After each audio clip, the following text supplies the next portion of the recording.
territory and cannot protect its national boundaries.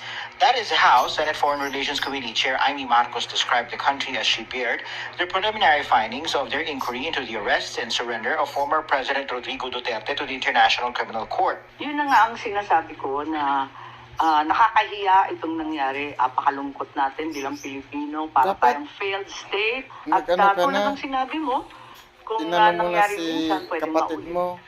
The panel shrugged off the findings of the panel as it cites opinions of various legal experts. Pero kung titignan po natin ang ibang mga experts, katulad po nila Justice Carpio, Atty. Butuyan, at yung ibang mga nagsasabi patungkol sa batas natin na RA 9851, maiiba po ang kanyang tingin sa nasabing issue. The presidential sister, however, cites legal infirmities in Duterte's arrest. First, the country had no legal obligation to the ICC because a diffusion was the government's only basis for the arrest.